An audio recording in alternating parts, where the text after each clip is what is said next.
Hey class, we're going to go ahead and wrap up proportions. This is proportions part 5. We're going to wrap it up with an example. Let's go ahead and do that. All right, so this is our example. All right, we got Mike works as a dental hygienist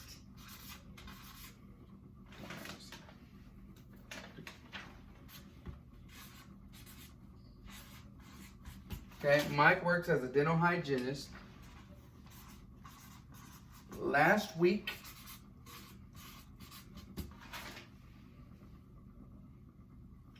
Mike made, what did he make? Mike made $500. $500 for 20 hours of work. Period. There you go. How many hours must Mike work in order to make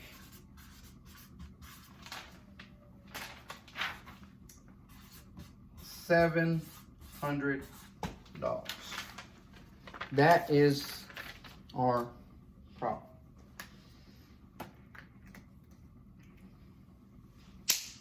All right. So make sure you have that written down. Let me move it up a little bit. Let me see that.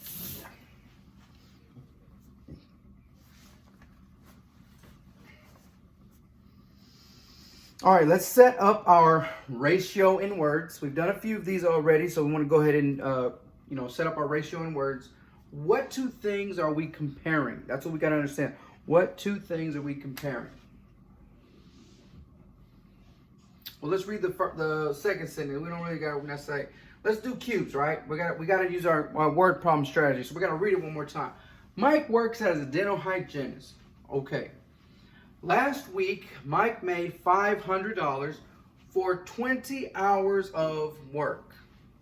How many hours must Mike work in order to make $700? So what I see, right? Well, let's ask y'all, what do you think? What are the two things we're comparing here?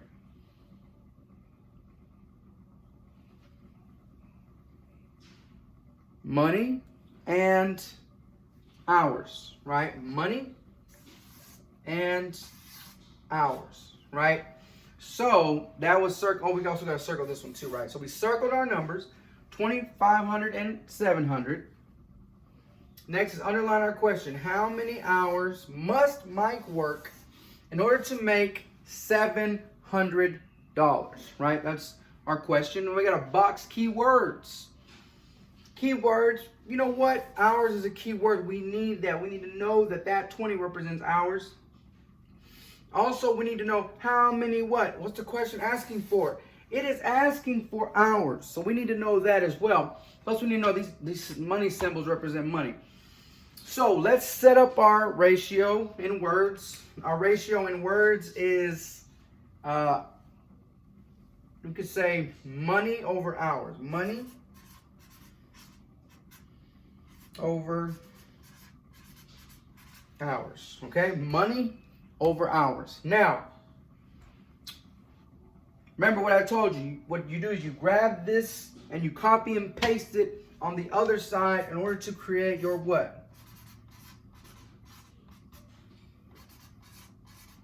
In order to create your what? What is that? When two ratios are equal, right? What is that? What does it mean when two ratios are equal? Let's type it in the chat.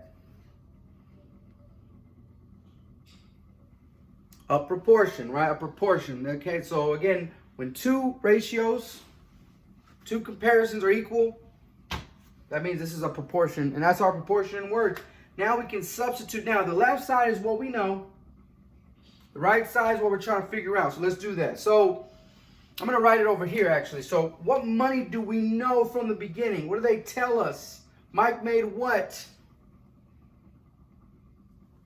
$500. So look, I'm filling it in over here. I'm going to do the work down here at the bottom. Money we know is $500. $500 for what? For how many hours? We got to fill in the hours. How many hours? 20. Very good. Now the question says, how many what? Hours. So what are we going to put in place of hours at the bottom down here? Some variable. Let's say H. We don't know.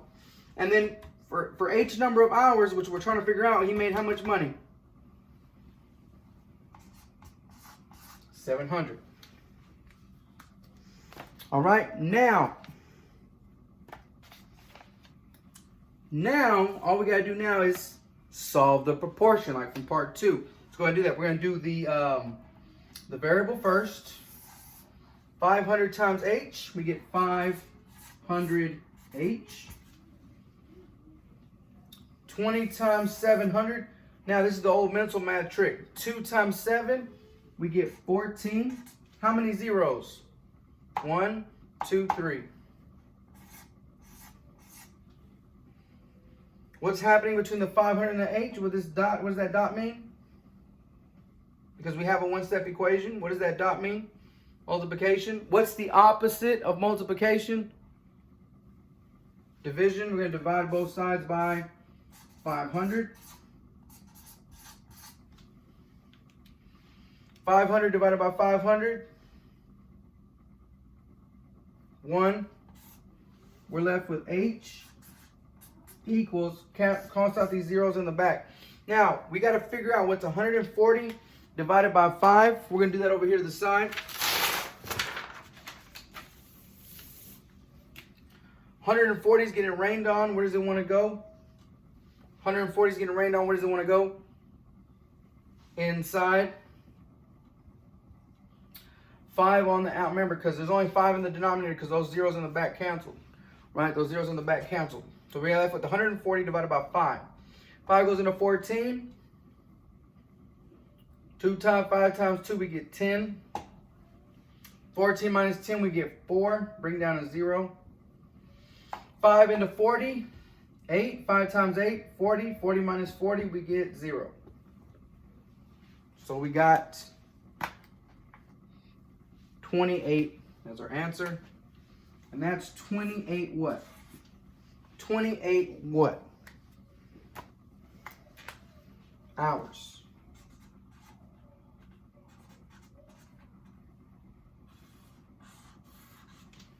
Okay, 28 hours. So how many hours must Mike work in order to make $700? Mike has to work 28 hours to make $700. All right?